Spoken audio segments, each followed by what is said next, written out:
All right. So, talking about virtual workshops and the creativity, and I added in there, keep it going.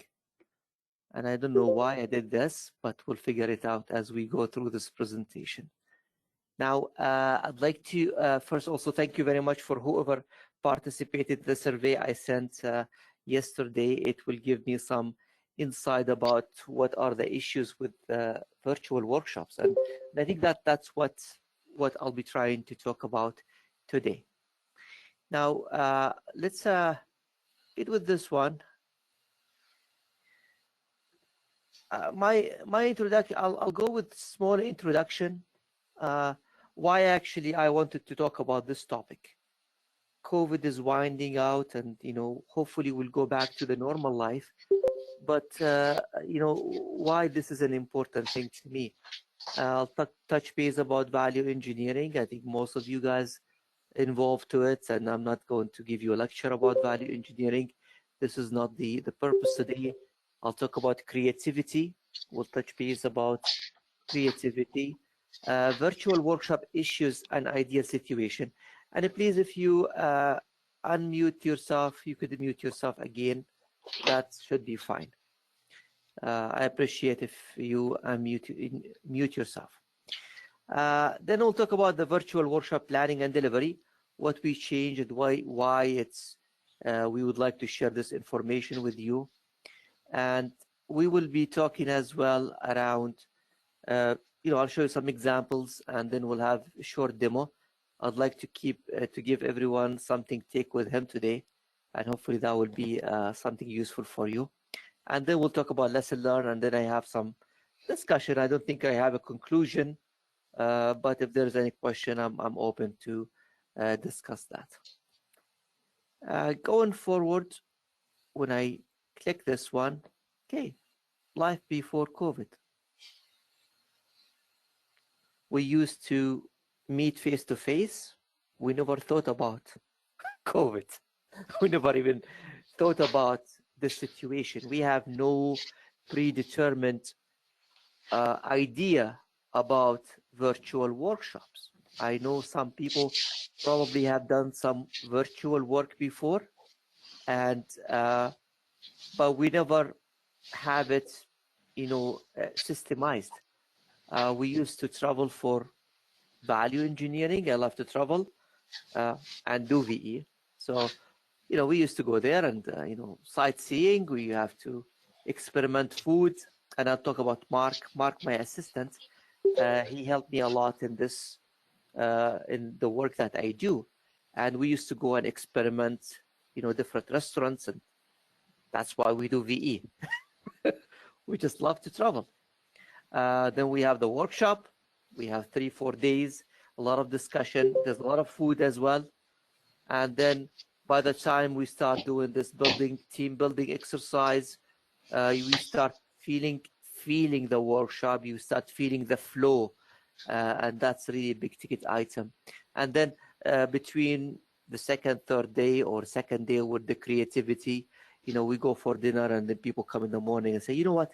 I have this good idea, we should add it there, and things like that. In general, life was really going smooth. Was very nice. Again, I'd like to ask everybody if your mic is not muted, mute yourself, please. Thank you very much. Tom, Nader, please. I could see an echo from your side. Thank you. Excellent. So life was beautiful. We love it. Now, why this topic?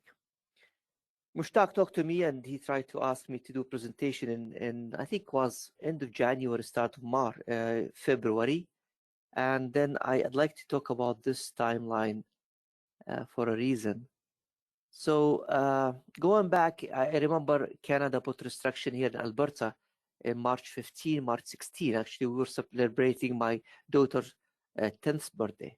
And we're having a party. And I was going to deliver the pizza when the announcement came out with the lockdown.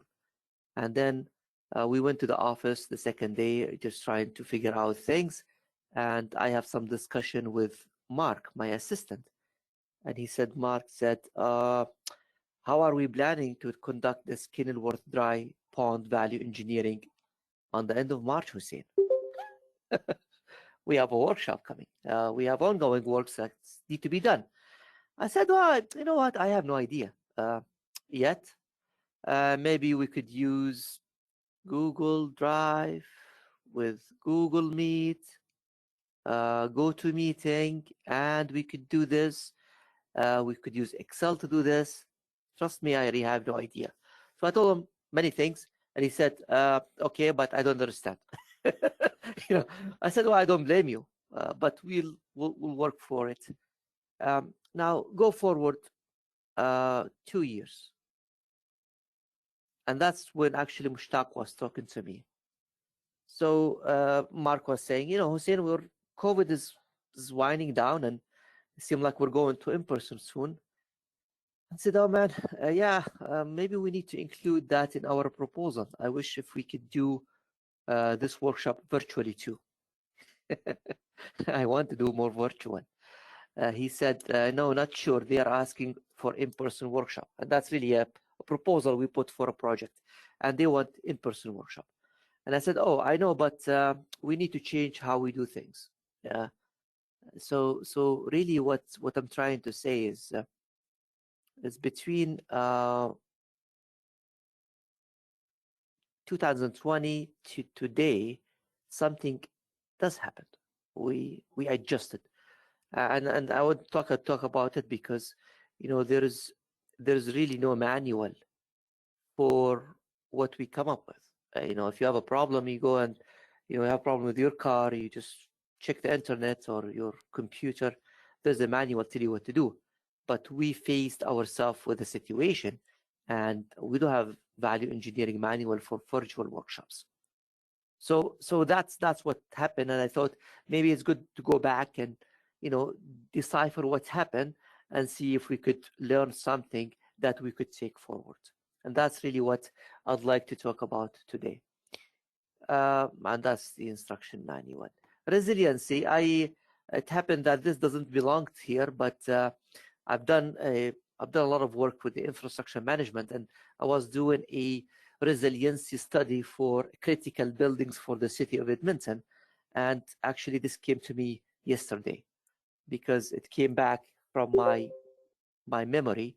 The definition of resiliency is the ability of an entity, asset, organization, community, or region to anticipate, resist, absorb, respond, adapt to, and recover from a disturbance. Very nice. So that's the definition of risk, but on a long scale, it becomes resiliency concept. So you have an equilibrium situation, a risk will occur, and then you're pretty much absorb, and then you recover, and then you come back to the previous or a new equilibrium. And that's why I have these arrows, because really we don't know what the new status will look like. Are we going back to the old us or not? And you know, the reason why I put this one is that at the time when I was doing the project, came to my mind that this time span seemed like very exaggerated. But now I understand why. It's in our case 2 years. That's how it took, and we're not done yet. And you could think about maybe in December we were like here, but then Omicron came in and pushed us down, and now we're trying to go back. So that's a concept I'd like to keep, because this word is very important to me, resiliency and being resilient. Okay, going forward, value engineering. I think most of you guys know what value engineering is. A systematic process used by a multidisciplinary team to improve the value of a project, product, process through the analysis of its function. Value engineering, value analysis definition, I think they are the same. I don't think they're different because of existing or plan or conceptual, but that's the definition. And we define value, benefit over resources. It's all good stuff.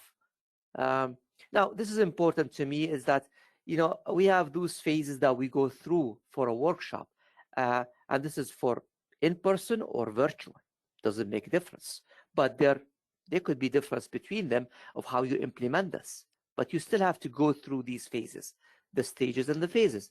So the reason why I put this one here is trying to say, you know what, although we are looking at different phases, but they're all equally important. There is no, I can't say, I want to do more of the function, but you know what, evaluation, let's just do it very quickly. You need to put the effort to do all those phases in a manner that is not compromised. And that's what's the problem when we do the virtual workshop. I thought that's the issue. And we want to keep those phases intact and functional the way they are intended to be. So what I want you to take from this slide is no different than what I'm trying to say is that all those phases are equally important and we should focus on all of them. Now I'm talking about creativity today because that's where I'm trying to focus this presentation, but I could actually include any of those phases and talk about them equally, right? So that's what is important about this slide. Now going forward, creativity. What's creativity? Creativity is to generate quantity of ideas related to other way to perform function by asking how else can we perform these functions. So that's really creativity phase. We're not trying to invent something new. We're trying to come up with a new ways, a new idea that this function could be delivered with cheaper cost, higher performance, all those good stuff. So that's really creativity. Now, some creativity quotes that I like all the time to mention in my workshops and in my presentations, and I like the second one. Albert Einstein said, the secret to creativity is knowing how to hide your sources. Well, because creative people are people who are coming with good ideas, but it's not their own ideas. They're just combination of things that they've seen work somewhere else, they've tried before, they've seen somebody talk about them, and they just bring them in. It's not a new invention. Now, and that's where it ties very nicely with the problem solving. Problem solving and creativity is just one branch of the problem solving. So creativity is the development of idea new to the individual, not necessarily new to someone else. That's what it is. So if you borrow the idea from somewhere else and it works, it's great. Now, problem solving methods, there's two approaches. There's the analytical approach, which as engineers, we love too much because it's substantially singular. The problem stated exactly. The solution follows step-by-step process. You follow these steps, you're going to get the same answer all the time. If you get different answer, then something wrong. Now, with the creative approach, it's appropriate when there appears to be no solution or there are more than one solution for the particular problem. And that's why we all the time go say, oh yeah, we need to do creativity approach to solve value engineering, because that's what it is. It's not analytical approach, because then you could just solve the equation and you figure it out, right? And that's the difference between these two. Now we go further into motivation for creativity. Discontent, that's very important one. War, ignorance, fear, necessity, greed, curiosity, discomfort. Discomfort is big ticket item. And I was supposed to actually highlight this one with red or make it bold. Because if you want people to be creative in a workshop or your participants and you don't feel discomfort in a workshop, you might not be creative. You need to create that pressure of time. You need to put people, challenge them to be creative. So these are motivation for creativity. Now, there's so many tools. All of us talk about brainstorming technique. I like morphological analysis. I do it many of my projects before the session. I do the combination and I seed them into the workshop. I do that, and I think all the time it actually creates a room for being more creative. Now, these are all tools that I think most of you know about them, but I'll talk about brainstorming, and I'm talking about it, I'm going to challenge it at the same time. So, we know this was created by Alex of Osborne. So he's advertising executive, and he got frustrated by his employee by not being able to create creative ideas. So only his employees in his company were trying to come up with a campaign, but they're not creative. So he put them into group thinking sessions, and he thought, oh wow, there's a lot of ideas. And then that's how brainstorming techniques started. Now, does it mean that everybody needs to work in a group to be creative? No. It does cater for a group working approach, but it might not fit everybody. And there's some research that's showing that actually individual brainstorming does work very well as well. So you need to be able to cater to both individuals in your session. So that's really another thing that came in when we started doing this virtual workshop. And I thought, well, maybe we could test with it. Is the room, there is room for improvement, and the limit is the sky, and everybody is willing to try new things. So anyway, that's where brainstorming technique started. Of course, Osborne claimed there's two principles to contributive idea creation: deferred judgment, reaching for a quantity. Of course, you would rule your criticism. Freewheeling is welcome. Focus on quantity, not quality. And combination and improvement are sought. So we all the time we do this, and I'm sure you guys doing it. Now, this is the brainstorming techniques, and this is pretty much some of the workshop we've done before. This is Mark. This is me standing somewhere here. We do workshops. People sit down, work, and then we put things on the wall and look at them, and everybody's happy. Wow, we're doing a lot of ideas, and that's before. Now, welcome to the virtual workshop. So we actually went to that workshop in the end of March of 2020 with a plan. But between the time when the lockdown happened and then changes occur, we did a lot of testing. So we were doing testing in ourselves, and we had some people that donated some time for us, and we thank them. But these were the issues we identified with a virtual workshop. Brainstorming concept in working as a group. So when you do virtually, they're not in the same room, they're virtually in the same room, but they are not really there. And an example, people could have a black screen, and I don't know if they're sitting on the screen or not. So I have no idea. The other issue is utilizing single line of communication, which is sound. So that's how we communicate. So if you remember when I asked everybody to unmute themselves and say hi, we trip over each other, right? So that's another issue. So we need to come up with a solution for that. Lack of efficiency and quality due to participation frequency. So if I'm relying on people talking and taking comments or put them on the board or typing down or whatever we do with that, by the time I have 10 or 15 people participating, I don't know how long it's going to take for Mushtaq to come up another time and be able to talk. So that time make him feel, I want to talk, but I can't talk. I have to wait for my hand, etc. The issues with internet connection, speed, outage issues.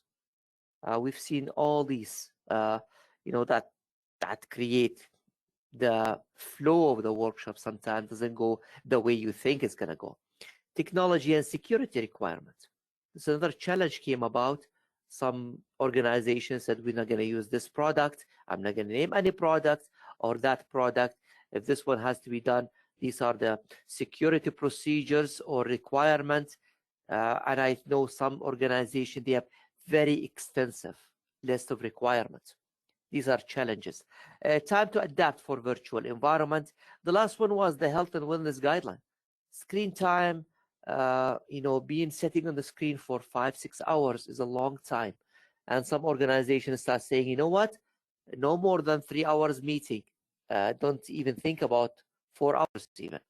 So we have all these limitations. So, we have to work around that and be able to deliver. So these are the issues. Now, we started, that was in March actually, and this is some of the write-up that I had before, was trying to come up with ideal situation. Let's try to identify, without constraint, what could be a dream land for us. We want to be ability to participate at the same time. I want everybody to participate at the same time. I don't want to limit anyone to wait for X or Y and Z to participate. I want to be able to control discussion without using sound. I want to open that. Ability to put participant under time stress. How can you put time stress on participant if you cannot actually have them participating at the same time? I want one idea from everybody in 1 minute. Well, by the time I go through 5-6 people, that's like 15 minutes. And not only that, some people, instead of giving me idea, they would be talking to me about why they don't like X or Y idea. And how to do this. It's an issue. Allowed to participate anonymously as well. Many people, they don't like to talk, or they'll say, yeah, okay, fine. But I want to give them the opportunity to participate without knowing anyone know who they are. That's very important in the brainstorming technique. Ability to upload text, pictures, sketches, ability to be flexibility in the session duration. So these are the features we said. This would be a good starting point for us going forward, and let's try to figure out the pieces to fit in this scheme. So that's what we come up with. And then we did a lot of testing. I just tell you, we spent 3 weeks testing everything that's in the market, and we end up coming with this arrangement. I am sharing this. This is what we've been doing 2 years so far. Please, if that's helping to you, it's good. If you're using something else, keep doing it. Everybody has his own tools, what they like to use. So we said, okay, we'll do 2 things. We're going to have to communicate through a teleconferencing tool. So we have everything you could think about. We have participation, we have Zoom, Microsoft Teams, Go Meeting, Google Meet, etc. Everything. So we have that set. And then we said, okay, for a brainstorming technique, let's go and search for a lot of things. And the one we actually found that works very well for us was named Klaxon. It's a French product, by the way, and it's very intuitive. It doesn't need you to download anything in your machine. That was really a plus because of the security and the administrative rights for people using work computers, because they can't. They could access this from their phone, iPad, you name it. It doesn't need anything. As far as you could go to a web browser, it will work. Everybody could participate at the same time. I could put a timer. I could control what everybody does. I could control that they can't touch anybody else's stickers but their own stickers. So there's a lot of features in there that we found very effective. It was very expensive, by the way, at the time when I think it was about $10,000 for us to register in it, but then it went down. Right now it's cheap. So, and I used the survey as well. So you can see it's very intuitive. So we said, okay, put these together and make them work. So that was the first piece. Now, moving forward, we said, okay, well, let's look how we're going to deliver the workshop. And this is what we come up with after a few iterations. Okay. Now, this is how we deliver our virtual workshop. And there is reasoning behind any of those ideas in there. But what we said, okay, well, we're going to do the pre-stage workshop stage, the same thing. And then before the workshop, we would break the workshop into sessions. So it's not days, it is sessions. And these sessions are not consecutive. So we have a break in between these sessions. The break could be 2 days or even a week or a couple weeks for a reason. So we said, okay, well, we'll do the workshop, pre-workshop stage. We will collect videos. Right now we can't do site visits. So it'll be videos, pictures, have the workshop package, send it to everybody. And then we will have a meet and greet and technology test meeting. So in this meeting, sometimes we use it also for information phase, or we talk about, the plan, the workshop plan, and what's going to happen. So in that one, everybody could test their computer, play with the Klaxon, play with the telecommunication we're using, either Zoom or, Teams or meetings, whatever it is. And we could identify all the issues before the workshop. The last thing you want to do is to go into session number 1 and start mingle with, oh, I can't connect, I can't hear you, I can't see you, and then you don't have time. Then we'll do the first session in which we will do information phase. If it's not done here, function analysis, and creativity. And when I say creativity, we'd spend probably 1 or 2 hours doing creativity. And then by the time the team is getting up, we break in. And then we said, okay, this Klaxon page will be active for the next 4 or 5 days. And you could come in at any time and put in your ideas. So it's ongoing. So we are having, instead of creativity of 8 hours, we have like 40 hours. Okay. Now, not saying everybody's sitting and doing work, but we have to chase them. That's the reality. So that's what we do with the creativity. Now you come into the second session. That second session, we finish the creativity. So we would be already have gone through the ideas that's been coming. We categorize them into concept, etc. And then we finish it up here. And if anybody want to put more ideas, we're still open for that. Then we do risk analysis, screen these ideas or concepts, and then initiate development phase. That's it. So when we finish here, we know we have 35 proposals. We know who will be developing these proposals. And we said, okay, we have a break for a week or 2 weeks.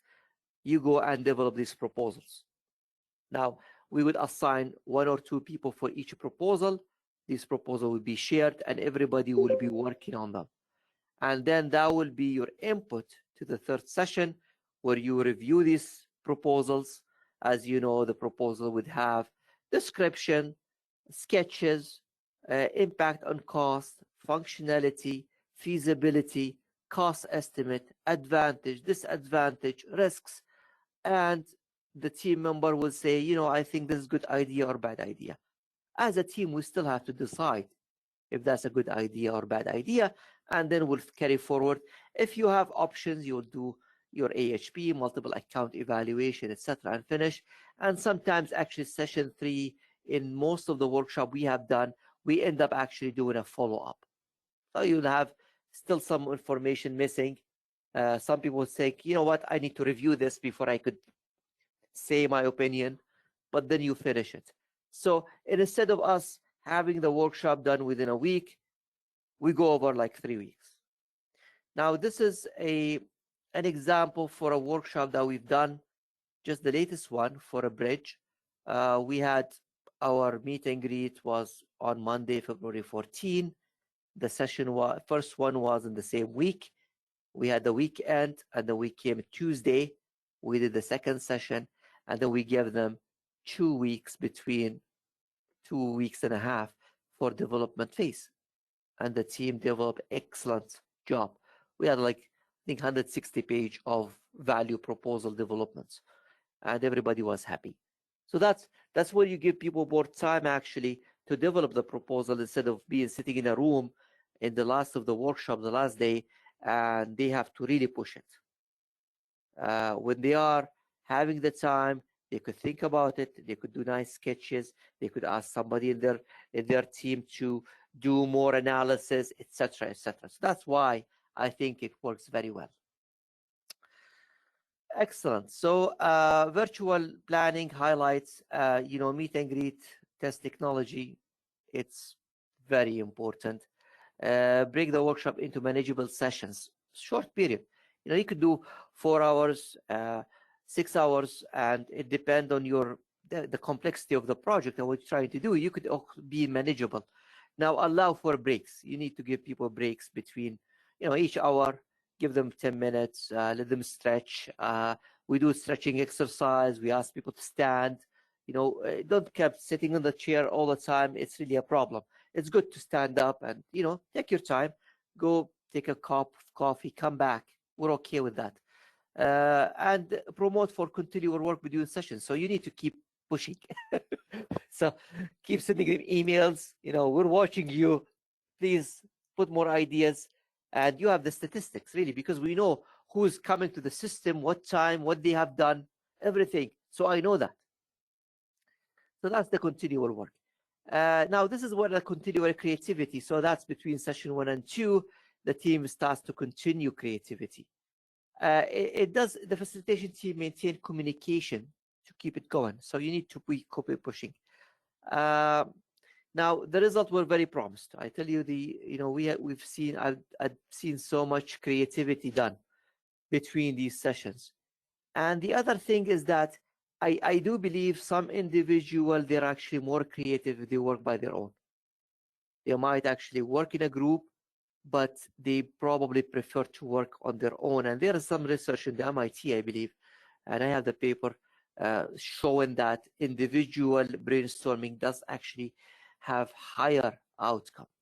Now, in my mind, why don't we cater for both? Let's work in a group and let's work as individual as well. So that's what the continual creativity all about. Now, issues and resolutions, ability to participate at the same time, use Klaxon and Google Meet works. I will play with it today, by the way. Ability to control discussion and communication without use of sound. I could do that in Klaxon. I asked the right question. I said, people, I want ideas to deliver this function. And I wouldn't allow anybody to critique. If there is even a critique, some people actually type it down and send it. We just delete it. You know, you're not allowed to critique. You're only just participating.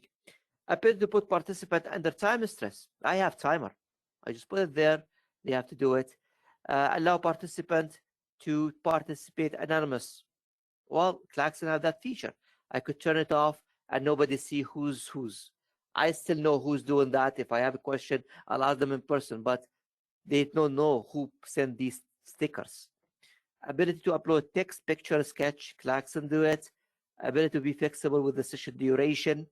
It's this ongoing session.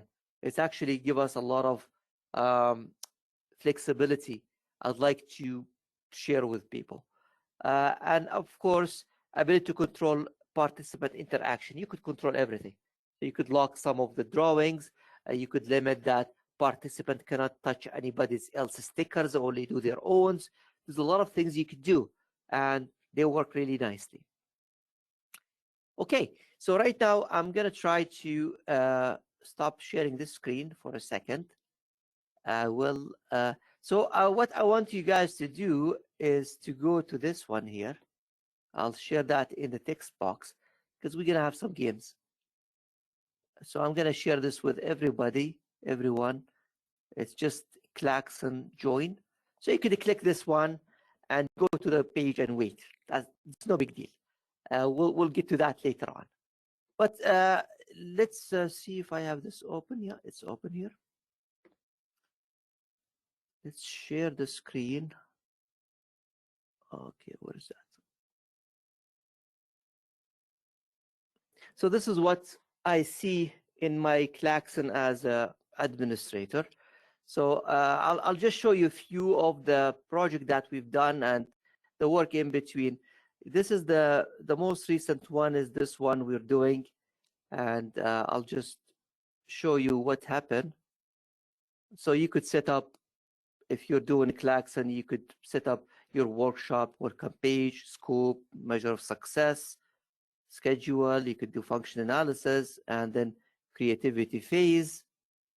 And that would be open. So you could see all these stickers, some information about the project. By the way, I'm not supposed to share the information of the project, but I'm just showing you how it looked like. A cost model. These were the ideas that the team put in between the sessions. So you could see they uploaded box, pictures, some design, a lot of ideas that came through, and that's in between the sessions. So that was open for everybody to participate. Let's go from this one. Show you another one here. This is for a product we did with one of the manufacturers in Alberta for a hay compaction. It's a very famous product called Hunterwood Technologies. They're actually in Cochrane. So you can see all these are ideas to deliver functions. And these were done for this project in between the sessions. So we initiated the creativity, and then participants came in and they put their ideas underneath the functions. And of course, you could see, we did a lot of work in this one. This is our fast diagram for this project. You can see the red one is the one which is unwanted functions. Reduce volume of the hay was the basic function. So that's what people did, and this is all their ideas. Okay, so it does work when you do it with the group. Now I shared the workshop with you. Let's see. All right, beautiful. You see, you guys are there. Beautiful. So everybody's here. Okay, so that's the Klaxon page. Now somebody sent me an idea. I actually have control right now, but I'll open it for everybody. So I would just have to go to participation setting. It's a free mode. So you could add your box. So to add an idea, as simple as you go here plus and you say Hussein idea and you get send. It's going to come here, right? Now I'm going to say to everybody, okay, I'm going to put you on the clock and I have a timer and it's 1 minute. And I would say, I want idea from everybody. Can you please give me an idea? Anything. Just type the box. So you go to the plus and you do this. Or you could go and insert an image. I see some people do it. Beautiful. Let's go. I think I put something I want to show off with. What is that? Let's see. A presentation.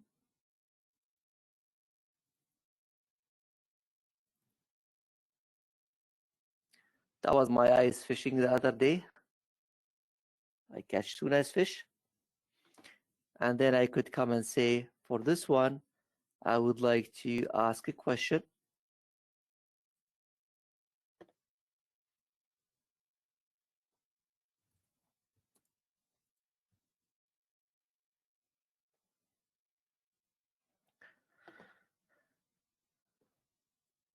All right. Now, I also ask you this question here. Keep the idea. I'll focus here. And I'm going to lock it so you cannot actually do anything without me controlling you. So you could see this box. If you double click, you could vote. So I could say vote yes, or I could vote no. Can you try that? So you need to double click and then vote.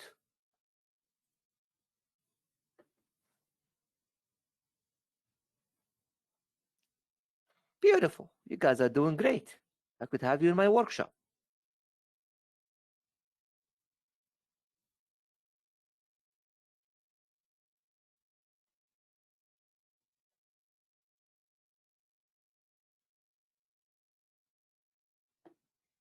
All right. So let's close this one.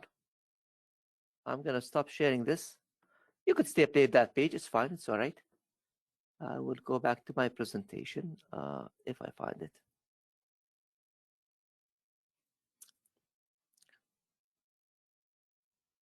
Oh, before I go there, actually, I should do the survey.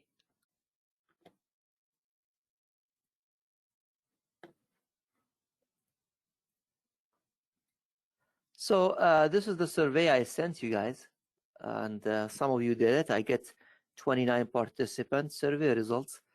So really what I was trying to gauge here is what people are doing. So the rules seem like most of the people we have here actually, have participated in a value engineering as a facilitator or participants or support. Now, in the last 2 years, it seemed like majority is virtual. I should actually put 100%. I should have done that, but anyway, I did not. So it seemed like everybody tends to be, or the majority is virtual workshops. The creativity phase, you struck you to be some people actually only less than 2 hours or between 2 hours to 4 hours. So we have about 50% or so. The rest is more than that. So I don't know, it depends on the project size, but I would think anything less than 4 hours seems to be a low number. But that's could be my opinion only. Then the virtual workshops, I think, seem like very nice split. People like in person, people like hybrid, or whatever going to be hybrid and virtual. I personally think going forward will be a hybrid workshops. We'll try to take as much of those tools with us into the workshop. This is very interesting. So the most high reason for issues with virtual workshop to you is the virtual flow, and that's interruption. You kind I don't feel it, you could say. That's the problem. Of course, waiting to be able to talk is a big no for me. I think I wouldn't be able to run a workshop if that's the case. Internet connection, meeting take entire day, etc. So these are the reasons, and you could see how they rank. And of course, the tools, I have seen a lot of tools and a lot of discussion. So that's really nice. And thank you guys for participating in this. But that's really embrace or maybe increase my certainty about the issues that everybody are facing, pretty much the same issues with the virtual workshops. Okay, that's the survey. Lesson learned. Meet, greet, and technology test. Highly recommended. You shouldn't do a workshop without it.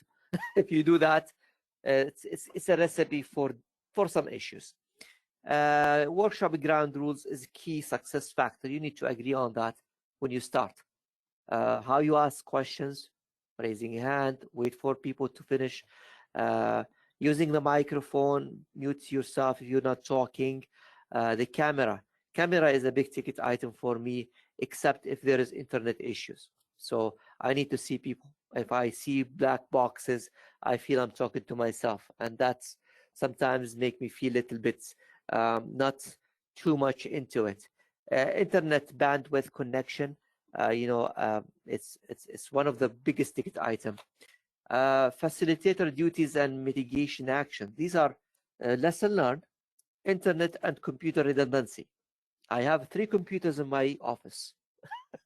One is a standby if the other 2 fail, because they might, and it did happen. The other thing is your redundancy for internet. I actually end up having to bring in another internet connection just in case with a router. So if we don't have, and don't get them from the same company. so if you have tell us you have backup, should be Shaw or something, like Dell.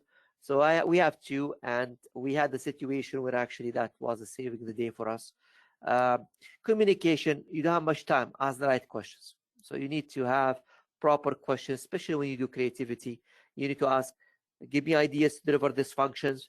Give me idea to reduce cost. If the project budget is 20 million, give me ideas to deliver this project in 10 million or 5 million. Or if you have infinite money, what do you do? You need to be very concise about what you ask, because there's not much time. You need to access the system 20 minutes, 15 minutes before, because you never know what's happened overnight. Be ready. These are important for the facilitator. Lesson learned and outcome. Workshop recording. Oh my God, it's like it's the Christmas present that we could record a session and come back and write the report, because we remember everybody what they said. Mark used to come and ask me, Hussein, what did this guy said? What this opinion about? And I have to go back to my notes or my memory, but we have it. It's there, so we could do very, very, very nice reports.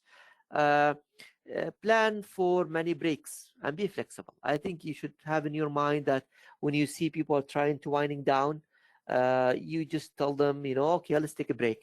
Ability to access value experts. Large pool of experts. I worked with so many people in the last 20 years, and maybe 7, 8 years ago, a lot of them, they went into the mode of, I am semi-retired, live in California, Colorado, Hawaii. Guess what? I have some of them participated in my workshops because they don't need to travel. They're in their home, and we could accommodate their time. So they was like, oh yeah, I could be a part of the virtual workshop. Why not? So yeah, we have workshop the other day. We have people from Northern Canada, Eastern, Western from like Europe, and we have one was or two in the US. So yeah, we could have that large pool of participants. Selection of proper time zone. It's not all the time. It would be 9 o'clock in my time. You need to find a happy medium. Upkeep with the updated technology. Check and check and check and check. Klaxon, they updated maybe then 20 times since we started working on it. And every time it looked like different. So you might come in the morning and you have new screens. So I think that's valid for everything. You need to make sure it's updated. You need to make sure that you are in tune of what's happening. So keep that in mind. Test your email. Money goes to junk. so make sure that with you do the your pre-workshop phase, say I'm going to send the test email. If it goes to your junk, you know what? You're going to get all of them in the junk mail. So be careful with that. Reduction of printing and waste. We just use PDF file. We share things. We used to print a workshop package, agenda, handout, very big drawings. We take flip charts. Now we don't do that. There's a lot of reduction of waste. Name tags. Now we could see everybody's name under his screen. So I look very, very clever because I know everybody's name. But I really don't. I just see the name. Access to resources at your workstation. It's amazing because, a lot of people, how many times you go to workshop and say, oh man, if I have that file or if I have access, I could get this one. We have access to everything. You could go look at the last project, look at the design, look at cost estimate. You could check your email. That's very flexible. So we need to capitalize on this learning. This is big ticket. This is really huge. We learn a lot. And I think we should be able to take that, write a manual or write something about it and just make use of it because it's really great.